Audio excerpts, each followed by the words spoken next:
ഒരു 300-400 square feet ഉള്ള ഒരു ബിൽഡിംഗ് 832 രൂപയ്ക്ക് ശാസ്തമംഗലം പോലത്തെ ഹാർട്ട് ഓഫ് ദ സിറ്റിയിൽ എവിടെ കിട്ടും?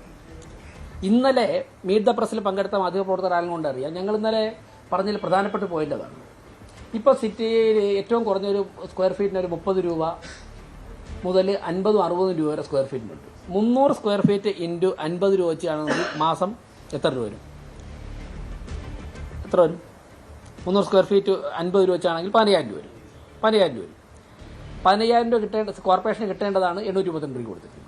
ഞാൻ MLA ഓഫീസുമായിട്ട് കമ്പയർ ചെയ്യല്ല, നിങ്ങൾ അങ്ങനെ വാർത്ത കൊടുക്കരുത്. ഒരു സ്വകാര്യ വ്യക്തിക്കും ഈ റേറ്റിലാണ് കൊടുത്തിരിക്കുന്നതെന്നുണ്ടെങ്കിൽ അപ്പം നമുക്ക്, ഞാൻ വേറെ പോയിന്റോട്ടാണ് ഇപ്പോൾ പറയുന്നത്, കോർപ്പറേഷനിലെ 100 കണക്കിന് ബിൽഡിംഗ് കൊടുത്തിരിക്കുന്ന തുക പരിശോധിക്കേണ്ടി വരുമെന്നാണ് ഈ വാർത്ത വ്യക്തമാക്കുന്നത്.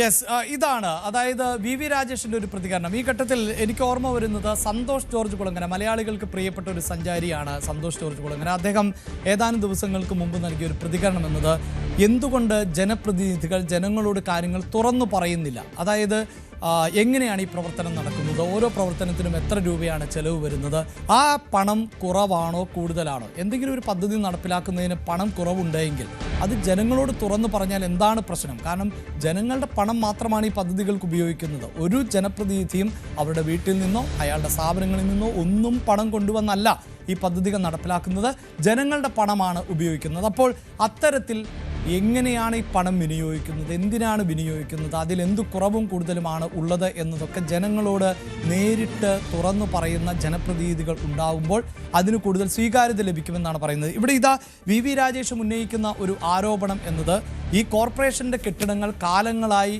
വാടകയ്ക്ക് നൽകുന്നു. ആ വാടകയ്ക്ക് കൊടുക്കുന്നത് പതിറ്റാണ്ടുകൾക്ക് മുമ്പുള്ള വാടകയാണ് ഈടാക്കുന്നത് എന്നതാണ്.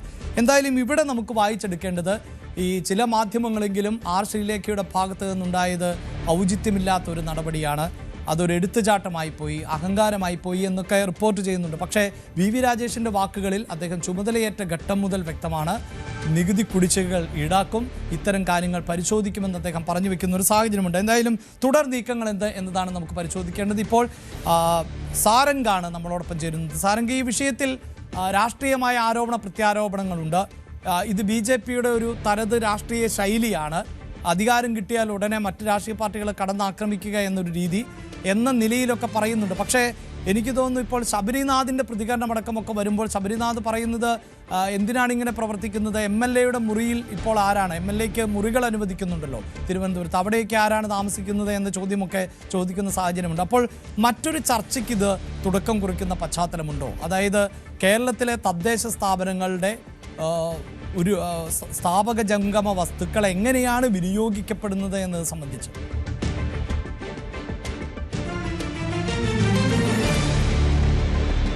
അഭിലാഷ്, തീർച്ചയായും. കാരണം കഴിഞ്ഞ ദിവസം ആരംഭിച്ച ഈ ഒരു വാടക കെട്ടിടവുമായി ബന്ധപ്പെട്ടിട്ടുള്ള വിഷയം കൂടുതൽ ചർച്ചകൾക്ക് വഴിവെക്കുകയാണ്. അഭിലാഷ് സൂചിപ്പിച്ചതുപോലെ തന്നെ ഇന്ന് ഇപ്പോൾ മുരളീധരൻ ആയിക്കോട്ടെ അല്ലെങ്കിൽ ശബരിനാഥ് ആയിക്കോട്ടെ പ്രതികരിച്ചതിലെല്ലാം വ്യക്തമാണ്. അതായത് ഇത്തരത്തിലുള്ള ഒരു പ്രവർത്തന രീതിയിൽ സ്വകാര്യ വ്യക്തികൾക്ക് നൽകിയിട്ടുള്ള കെട്ടിടമായിക്കോട്ടെ, ഒപ്പം തന്നെ ഇങ്ങനെ ഗവൺമെന്റ് ഇതര അതായത് കൌൺസിലർമാർക്കടക്കം പ്രവർത്തിക്കാനുള്ള കെട്ടിടങ്ങളായിക്കോട്ടെ, അതെല്ലാം വാങ്ങുന്നത് വളരെ തുച്ഛമായ വാടക കുടിശ്ശികയാണ്. ഒപ്പം തന്നെ കഴിഞ്ഞ ദിവസങ്ങളിൽ ഉണ്ടായത്, അതായത് സത്യപ്രതിജ്ഞാ ചടങ്ങിന് ശേഷം വി രാജേഷ് പ്രതികരിച്ചതും അതിനുശേഷം മാധ്യമങ്ങളെ കണ്ടപ്പോൾ അടക്കം പ്രതികരിച്ചത് തിരുവനന്തപുരം കോർപ്പറേഷനിലെ നിരവധിയായിട്ടുള്ള നഗരസഭയുടെ കെട്ടിടങ്ങൾ ഇങ്ങനെയുള്ള വാടക ഇനത്തിൽ വളരെ കുറഞ്ഞ തുച്ഛമായ തുകയ്ക്ക് വാടകയ്ക്ക് കൊടുത്തിട്ടുണ്ട്. ഒപ്പം തന്നെ വലിയൊരു നികുതി കിട്ടാതെ കിടക്കുന്നുണ്ട്. അതായത് കുറേയൊക്കെ ഹൈക്കോടതിയിലടക്കം കേസുകളായി കെട്ടിക്കിടക്കുന്നു. ഒപ്പം തന്നെ ഇത് നികുതി അടക്കാൻ പ്രാപ്തരായിട്ടുള്ളവരുടെ അടക്കം ഇത് നികുതി അടക്കാത്തൊരു സാഹചര്യമുണ്ട്. അങ്ങനെ വലിയ രീതിയിൽ നഗരസഭയ്ക്ക് ഒരു വരേണ്ട ഒരു സാമ്പത്തികമായ ഒരു പണം അല്ലെങ്കിൽ അത്തരത്തിലുള്ളൊരു നികുതി കുടിശ്ശിക അടക്കം ഇപ്പോൾ കെട്ടിക്കിടക്കുന്നുണ്ട്. അങ്ങനെയുള്ള ഈ ഒരു വരുമാനം വർദ്ധിപ്പിക്കാനുള്ള തരത്തിലുള്ള കാര്യങ്ങളിലേക്ക് ശ്രദ്ധ ചെലുത്തും. ആ വരുമാനത്തിലൂടെ വികസനം എന്ന രീതിയിലേക്കായിരുന്നു വി രാജേഷിന്റെ തുടക്കത്തിലുള്ള പ്രതികരണം. അതിലേക്ക് വെളിച്ചം വീശുന്ന തരത്തിലായിരുന്നു ഇപ്പോൾ ശ്രീലേഖയും ഒപ്പം തന്നെ VK പ്രശാന്തുമായിട്ടുള്ള ഈ ഒരു ഫോൺ സംഭാഷണവും ഒപ്പം അതുമായി ബന്ധപ്പെട്ട് ഉയർന്നു വന്ന വിവാദങ്ങളടക്കം. ഇപ്പോൾ ശബരിനാഥിന്റെ വാക്കുകൾ വ്യക്തമാണ്. MLA ക്വാർട്ടേഴ്സ് നിലനിൽക്കുന്നത് അദ്ദേഹത്തിന്റെ മണ്ഡലത്തിൽ തന്നെയാണ്. അവിടെ 31, 32 എന്നീ 2 മുറികൾ VK പ്രശാന്തിനായി അനുവദിച്ചിട്ടുള്ളതാണ്. എന്തുകൊണ്ട് അവിടെ നിന്ന് പ്രവർത്തിക്കുന്നില്ല? അങ്ങനെ ഒരു സാഹചര്യം അല്ലെങ്കിൽ ഒരു സുഗമമായി പ്രവർത്തിക്കാനുള്ള ഒരു സാഹചര്യം നിലനിൽക്കുമ്പോൾ ഇങ്ങനെയുള്ള ആ ഒരു ഓഫീസ് നമ്മൾ ഇന്നലെ ദൃശ്യങ്ങൾ വളരെ വ്യക്തമായി കണ്ടതാണ്. കാരണം അവിടെയും MLA ഓഫീസിന് പ്രവർത്തിക്കാനുള്ള ഒരു കൃത്യമായ സൗകര്യം അതിന് ആ ഒരു മുറിക്കുമില്ല. ഒപ്പം തന്നെ കൌൺസിലർ മുറിക്കും വളരെ ചുരുങ്ങിയ സൗകര്യങ്ങൾ മാത്രമേ ഉള്ളൂ. ഇത്രയും നല്ല രീതിയിലുള്ള ഒരു സൗകര്യങ്ങൾ നിലനിൽക്കുമ്പോൾ എന്തുകൊണ്ട് അവിടെ തന്നെ തുടരണമെന്ന ആവശ്യം അല്ലെങ്കിൽ കൂടുതൽ സൗകര്യങ്ങൾ നിലനിൽക്കുന്നു എന്നുള്ള സാഹചര്യത്തിൽ അങ്ങനെ ഒരു വാശി പിടിക്കേണ്ട സാഹചര്യം എന്താണ്? പക്ഷെ അപ്പോഴും പറഞ്ഞു വെക്കുന്നത് കോൺട്രാക്ട് നിലനിൽക്കുന്ന സാഹചര്യത്തിൽ ഇത് അദ്ദേഹത്തിന്റെ ഇഷ്ടമാണ്. കാരണം മാർച്ച് 31 വരെ കോൺട്രാക്ട് ഉണ്ട്. പക്ഷേ ഇതിലൊരു പ്രായോഗിക ബുദ്ധിമുട്ട് നേരിടുന്ന ഒരു സാഹചര്യത്തിൽ കൂടുതൽ അത് മാറി ചിന്തിക്കാനുള്ള ഒരു സാഹചര്യം ഉണ്ടല്ലോ എന്നാണ് ശബരിനാഥും ഒപ്പം മുരളീധരൻ അടക്കം പ്രതികരിച്ചത്. ഇത് മറ്റൊരു തലത്തിൽ നോക്കുകയാണെന്നുണ്ടെങ്കിൽ ഇതൊരു BJP ഈ ഒരു വിഷയം കഴിഞ്ഞ ദിവസം ഏറ്റെടുത്തിട്ടില്ല. കാരണം VV രാജേഷിന്റെ ഒരു പ്രതികരണം വന്നു. അതിനപ്പുറത്തേക്ക് മുന്നണി ഈ കാര്യത്തിൽ പ്രതികരണം ഉണ്ടായിട്ടില്ല. പക്ഷേ കഴിഞ്ഞ ദിവസം ഇടതുമുന്നണിയിൽ നിന്നും വ്യാപകമായിട്ടുള്ള വിമർശനങ്ങളും പ്രതികരണങ്ങളും ഉണ്ടായിരുന്നു.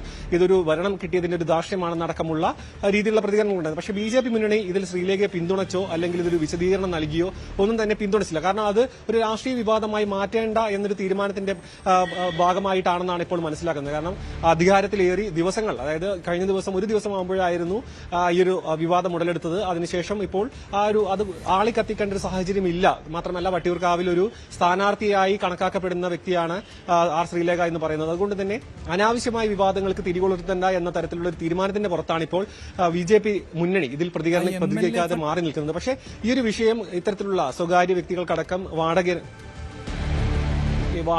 ഇനത്തിലടക്കം നൽകിയിട്ടുള്ള പല സ്ഥാപനങ്ങളിലും തുച്ഛമായിട്ടുള്ള വാടക ഇപ്പോഴും നിലനിൽക്കുന്നുണ്ട്. പക്ഷേ അതിലൊക്കെ കൃത്യമായ രേഖകളടക്കം പരിശോധിച്ച ശേഷം, അതായത് ആർ ശ്രീലേഖ അടക്കം സംസാരിച്ചതിൽ നമുക്ക് വ്യക്തമാണ് ഈ കെട്ടിടമടക്കം ഈ ഒരു വാടകയ്ക്ക് നൽകിയതിൽ രേഖകൾ പരിശോധിക്കേണ്ടതുണ്ട്. അങ്ങനെ ഒരു എഗ്രിമെന്റ് നിലനിൽക്കുന്നുണ്ടോ എന്നടക്കമുള്ള കാര്യങ്ങളിൽ വ്യക്തത വരേണ്ടതുണ്ട്. അത് പരിശോധിക്കുമെന്നാണ് പറഞ്ഞത്. പക്ഷേ അത്തരത്തിൽ പരിശോധിച്ചുകൊണ്ട് വീണ്ടും ഒരു നിയമ പോരാട്ടത്തിലേക്കും ഒപ്പം ഒരു രാഷ്ട്രീയ പോരാട്ടത്തിലേക്കും കടക്കാനുള്ള ഒരു സാഹചര്യം നിലവിലില്ല. കാരണം ഇതൊരു അനാവശ്യമായിട്ടുള്ള വിവാദം എന്നായിരുന്നു VV രാജേഷ് അടക്കം പ്രതികരിച്ചത്. പക്ഷേ ഈ ഒരു വിഷയത്തിൽ, അതായത് BJP മുന്നോട്ട് വെക്കുന്ന ഒരു രാഷ്ട്രീയം അല്ലെങ്കിൽ ഇത്രയും കാലം ഒരു ഇടത് കോട്ടയായിരുന്ന നഗരസഭയിൽ ഉണ്ടായിട്ടുള്ള പല അന്യായമായിട്ടുള്ള കാര്യങ്ങൾ, ഒരു പ്രതിപക്ഷത്ത് നിന്ന സമയത്ത് അടക്കം തന്നെ പലതരത്തിലുള്ള പ്രക്ഷോഭങ്ങൾക്ക് കാരണമായിട്ടുള്ള പല കാര്യങ്ങളുണ്ട്. അതെല്ലാം എത്തരത്തിൽ ശുദ്ധീകരിക്കും, അല്ലെങ്കിൽ ഇത്തരത്തിൽ കിട്ടാക്കനിയായി കിടക്കുന്ന നികുതി പണം, ഒപ്പം തന്നെ ഈ ഒരു വാടക ഇനത്തിൽ നഗരസഭയ്ക്ക് വരേണ്ട വലിയൊരു തുക, ഇതെല്ലാം എങ്ങനെ നേടിയെടുക്കും, ഒപ്പം അത് എങ്ങനെ രാഷ്ട്രീയ ആയുധമാക്കി മാറ്റും. കാരണം വളരെ ചുരുങ്ങിയ സമയം കൊണ്ട് നിയമസഭാ ഇലക്ഷൻ വരുന്നു. ആ നിയമസഭാ ഇലക്ഷനിൽ കടുത്ത പോരാട്ടം തന്നെയാണ് പ്രതീക്ഷിക്കുന്നത്. ആ തദ്ദേശ തെരഞ്ഞെടുപ്പ് പോരാട്ടത്തിൽ തന്നെ ഇടതിന് വലിയൊരു തിരിച്ചടി ഉണ്ടാകുന്നു. ആ തിരിച്ചടി മറികടന്നുകൊണ്ട് നിയമസഭയിൽ ഒരു തുടർച്ച അല്ലെങ്കിൽ ഒരു ഭരണ തുടർച്ച വീണ്ടും പ്രതീക്ഷിച്ചുകൊണ്ടാണ് ഇപ്പോൾ ഇടതുമുന്നണി മുന്നോട്ട് ഒരുക്കങ്ങൾ നടത്തുന്നത്. ഒപ്പം UDFും ഒരുക്കങ്ങളിലേക്ക് കടന്നിട്ടുണ്ട്. അപ്പോൾ അത്തരത്തിലുള്ള ഒരു കാര്യത്തിൽ ഉണ്ടാകുന്ന പ്രതികരണങ്ങൾ വളരെ പ്രധാനപ്പെട്ടതാണ്. സാരംഗ് തുടരുക. സാരംഗ് സൂചിപ്പിച്ചതുപോലെ തന്നെ BJP വിഷയത്തിൽ ഇനി രാഷ്ട്രീയമായി എന്തു മറുപടിയാണ് നൽകുക എന്നതിനപ്പുറത്ത് മറ്റു ചില പ്രതികരണം, പ്രത്യേകിച്ച് ശബരിനാഥിന്റെ പ്രതികരണം എന്നത്, പ്രശാന്തിന്റെ MLA ഹോസ്റ്റലിലെ മുറിയിൽ ആരാണ് താമസിക്കുന്നത് എന്ന ചോദ്യമാണ് KS ശബരിനാഥൻ ഉന്നയിക്കുന്നത്. MLA ഹോസ്റ്റലിലെ നിള ബ്ലോക്കിലെ 31, 32 മുറികൾ പ്രശാന്തിൻ്റെതാണ്. കൗൺസിലർമാർക്ക് ഓഫീസ് നൽകേണ്ടത് ആവശ്യമാണ്. ഈ 101 കൗൺസിലർമാർക്കും ഇടം നൽകേണ്ടതുണ്ടെങ്കിൽ അത് നൽകുക തന്നെ വേണം എന്നുമാണ് ശബരിനാഥൻ പറയുന്നത്. MLA ഹോസ്റ്റലിലെ നിള ബ്ലോക്കിൽ 31, 32 എന്നുള്ള 2 മുറികൾ ശ്രീ VK പ്രശാന്ത് MLAക്കുണ്ട്. ഇപ്പോൾ MLAമാർക്ക് എല്ലാം താമസിക്കാനുള്ള ഓഫീസ് സൗകര്യമാണ് MLA ഹോസ്റ്റലുള്ളതെന്ന് ശ്രീ പ്രശാന്ത് പറയുന്നത് കേട്ടു. പക്ഷെ അദ്ദേഹത്തിനുള്ള ഏറ്റവും വലിയൊരു ഭാഗ്യം എന്ന് വെച്ചാൽ ഈ MLA ഹോസ്റ്റൽ സ്ഥിതി ചെയ്യുന്നത് വട്ടിയൂർക്കാവ് മണ്ഡലത്തിലെ കുന്നുകുഴി വാർഡിലും വട്ടിയൂർക്കാവ് മണ്ഡലത്തിലെ ഒരു പകുതിയോളം വാർഡുകൾക്കുള്ള ഏറ്റവും ആക്സസ് ഉള്ള സ്ഥലത്താണ്. ആ MLA ഹോസ്റ്റലിലെ മുറികളിൽ കമ്പ്യൂട്ടറുണ്ട്, പ്രിന്ററുണ്ട്, വാഹന സൗകര്യമുണ്ട്. 2 മുറിയാണുള്ളത്. അപ്പോൾ ആ മുറി എന്തുകൊണ്ട് അദ്ദേഹത്തിന് ഉപയോഗിച്ചുകൂടാന്നൊരു ചോദ്യമാണ് ചോദിച്ചത്. അത് ചോദിച്ചപ്പം ഉടനെ സംഘീപട്ടം ചാർത്താനും BJPയെ സഹായിക്കുക എന്ന് പറയുന്നതൊന്നും ശരിയായിട്ടുള്ള കാര്യമല്ല. വിഷയാധിഷ്ഠമായിട്ടുള്ള നിലപാടാണ്. എനിക്ക് ചോദിക്കാനുള്ള മറ്റൊരു ചോദ്യം കൂടെ.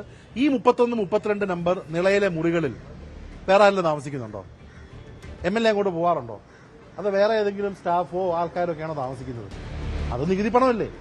ഞാൻ പറയുന്നത് എല്ലാ കൗൺസിലേഴ്സ്, അത് കോൺഗ്രസ് ആകട്ടെ, CPM ആവട്ടെ, BJP ആവട്ടെ, പരിമിതമായിട്ടുള്ള സാഹചര്യത്തിലുള്ള കൗൺസിൽ ഓഫീസിൽ ഉള്ള സംവിധാനം അവരുടെ തന്നെ LDF കൗൺസിൽ ഉള്ള സമയത്ത് ഉണ്ടാക്കിയത് കൗൺസിലേഴ്സിന് വിട്ടുകൊടുക്കണം. ഈ വിഷയത്തിലൊരു കോൺട്രാക്ട് എന്തായാലും നഗരസഭയായിട്ടുണ്ടോ? യെസ്, ഇത്തരം ചോദ്യങ്ങളും ഇത്തരം പ്രതികരണങ്ങളുമാണ് രാഷ്ട്രീയ കേന്ദ്രങ്ങളിൽ നിന്ന്, രാഷ്ട്രീയക്കാരിൽ നിന്ന് ഉണ്ടാകേണ്ടത്. അദ്ദേഹം ചോദിച്ചു അതും നികുതി പണമല്ലേ എന്ന്. ഇതാണ് ഞാൻ തുടക്കത്തിൽ സൂചിപ്പിച്ചത്. ഇത് തന്നെയാണ് നേരത്തെ സഞ്ചാരിയായിട്ടുള്ള സന്തോഷ് ജോർജ് കുളങ്ങരയും പറഞ്ഞത്. ഈ നികുതി പണം എന്നത് ജനങ്ങളുടേതാണ്. അപ്പോൾ MLAക്ക് 2 മുറികൾ ഉണ്ടെങ്കിൽ ആ മുറി തൻ്റെ സ്വന്തം മണ്ഡലത്തിലാണ് എന്നതാണ് എടുത്തു പറയേണ്ടത്. അവിടെ ഇരുന്ന് പ്രവർത്തിച്ചാൽ എന്താണ് പ്രശ്നം എന്നുള്ളതാണ് ചോദ്യം. അതല്ല, ഇനിയിപ്പോൾ മറ്റൊരു മുറി എടുക്കുന്നുവെങ്കിൽ ആ മുറിക്ക് ഇതുപോലുള്ള തുച്ഛമായ തുക നൽകിയാൽ മതിയോ എന്ന ചോദ്യം കൂടി ആണ് ഉയരുന്നത്. തീർച്ചയായും കേരളത്തിലെ MLA ഹോസ്റ്റലുകളിലെ MLAമാർക്ക് അനുവദിക്കപ്പെട്ട മുറികൾ അത് രാഷ്ട്രീയ ഭേദമന്യേ തന്നെ അന്വേഷിക്കുന്നത് നല്ലതായിരിക്കും. അവിടെയൊക്കെ ആരാണ് കഴിയുന്നത്? ഒരുതരം ഗസ്റ്റ് ഹൗസുകൾ പോലെ വേണ്ടപ്പെട്ടവരെ സ്ഥിരമായി അവിടെ താമസിപ്പിക്കുന്ന സാഹചര്യമൊക്കെ കേരളത്തിലുണ്ട്. ഇതൊന്നും ചോദ്യം ചെയ്യപ്പെടാറില്ല. കാരണം ഇതൊക്കെ രാഷ്ട്രീയ പാർട്ടികളുടെ ഒരു ഒത്തുചേർന്ന്, അതായത് എല്ലാവരും കൈകൊടുത്തുകൊണ്ട് പരസ്പര സഹകരണ കമ്മിറ്റിയായി പ്രവർത്തിച്ചുകൊണ്ട് മുന്നോട്ട് പോകുന്ന കാര്യങ്ങൾ തന്നെയാണ്. അവിടെ ചില എതിർസ്വരങ്ങൾ ഇങ്ങനെയെങ്കിലും ഉയരുന്നത് അങ്ങേയറ്റം സ്വാഗതാർഹം തന്നെയാണ്. ഒപ്പം VK പ്രശാന്ത് MLAയുടെ ഓഫീസ് വിവാദത്തിൽ തർക്കത്തിൽ ഇടപെടാനില്ല എന്നതായിരുന്നു K മുരളീധരൻ, മുതിർന്ന കോൺഗ്രസ് നേതാവിൻ്റെ പ്രതികരണം. മുറി ഒഴിയണോ എന്നത് പ്രശാന്തിൻ്റെ ഇഷ്ടമാണ്, താനിരുന്ന സമയത്ത് തർക്കമുണ്ടായിരുന്നില്ല എന്നും മുരളീധരൻ പറഞ്ഞു. അല്ല, അത് അദ്ദേഹത്തിന്റെ ഇഷ്ടം. അത് ഒഴിയാതിരിക്കുകയോ ചെയ്യട്ടെ. പക്ഷേ MLA ക്വാർട്ടേഴ്സിലെ മുറികൾ എന്ത് ചെയ്യുന്നു എന്നുള്ളത് നമ്മൾ പരിശോധിക്കേണ്ട. അത് MLAമാർക്കുള്ളതാണ് MLA ക്വാർട്ടേഴ്സ്. അതെനിക്ക് അറിഞ്ഞുകൂടാ. അതുണ്ടെങ്കിൽ പിന്നെ ഇങ്ങനത്തെ ഒരു ഓഫീസിന്റെ ആവശ്യമില്ല എന്നാണ് എൻ്റെ അഭിപ്രായം. പിന്നെ അദ്ദേഹത്തിന് ഇഷ്ടമാണ്, ഇതൊക്കെ ഓരോരുത്തരും ഇഷ്ടമാണല്ലോ. എൻ്റെ അതേ ഇഷ്ടം തന്നെ മറ്റുള്ളവരും ഫോളോ അപ്പ് ചെയ്യണമെന്ന് പറയാൻ എനിക്ക് കഴിയില്ല. ഒരു പ്രയാസം ഉണ്ടായിട്ടില്ലല്ലോ. ഞാൻ 8 കൊല്ലം അവിടെ ഇരുന്നതല്ലേ. അദ്ദേഹത്തിന്റെ സുഹൃത്തുക്കളായിട്ടുള്ള CPM നേതാക്കന്മാരോടൊന്ന് ചോദിച്ചു നോക്കൂ, അവർക്ക് വല്ല ബുദ്ധിമുട്ടുണ്ടായിരുന്നു എന്നെ വന്ന് കാണാൻ. അവരൊക്കെ എന്നെ വന്ന്, ഞാൻ പാർട്ടി നോക്കാറില്ലല്ലോ. ഞാൻ അങ്ങനെയല്ലേ 8 വർഷം കൊണ്ടുപോയത്. ഞാൻ വട്ടിയൂർക്കാവ് എൻ്റെ വീട് പോലെയാണ് നോക്കിയത്. അല്ല, അതൊക്കെ അവരുടെ വഴി. അത് ഞാൻ കൗൺസിലറും MLA യുടെ വഴക്ക് ഞാൻ തലയിടുന്നില്ല. ഞാനുള്ളപ്പോൾ ഒരു പ്രശ്നം ഉണ്ടായില്ല. അത്രേ എനിക്ക് പറയാൻ പറ്റും.